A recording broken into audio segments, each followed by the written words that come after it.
यक्षा कटेक्ष मात्रेन जायन्ते विबुधा नरा. अर्थात त्या कटाक्षाने मनुष्य शहाणा होतो, तशी आदिशक्ती मा पार्वती सर्वप्रथम नमः. क्रांतीसूर्य महात्मा ज्योतिराव फुले, क्रांतीज्योती सावित्रीबाई फुले यांना अभिवादन करतो.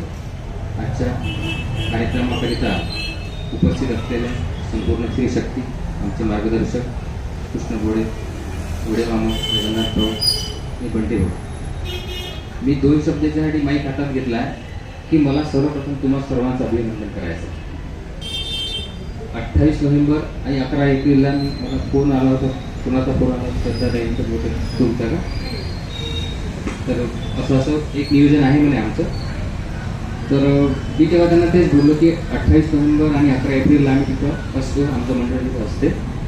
आणि त्यानंतर मधात इतक्या मोठ्या संख्येनं स्त्रीशक्ती आपण इथं आला, त्याबद्दल तर मी तुमचं खूप खूप अभिनंदन करतो.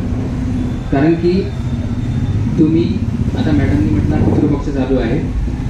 कश्यप ऋषींच्या शापानंतर आपल्या पूर्वजांना त्याचं मोक्ष प्राप्त व्हावा म्हणून भगीरथाने गंगा पृथ्वीवर आणली.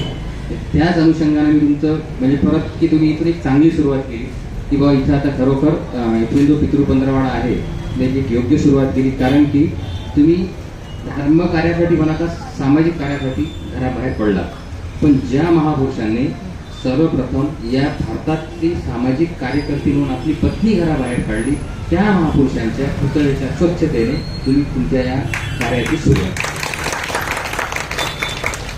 कारण की सिंधू संस्कृतीपासून जर पाहिलं, बहुतेक जणांना माहीत असेल, तर आपल्या इथे मातृसत्ताक पद्धती होती.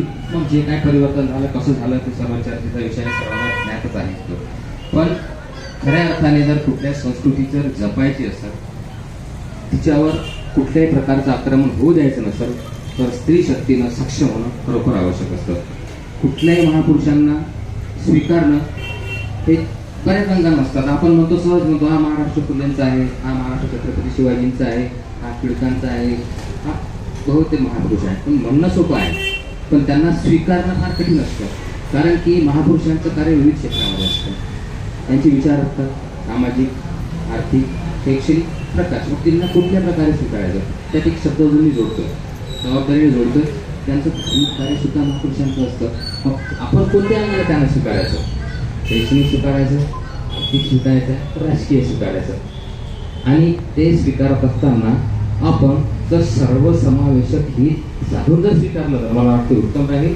परत मी जास्त तुमचा वेळ घेत नाही. परत तुम्ही आलाय, मी दिवसभर वर्गात शिकून मध्ये तर सर्वांचं परत एकदा अभिनंदन करतो. आपण सर्वांनी काय आला आणि मला 2 शब्द बोलला की संधी दिली आणि ऐकून घेतलं, त्या खूप खूप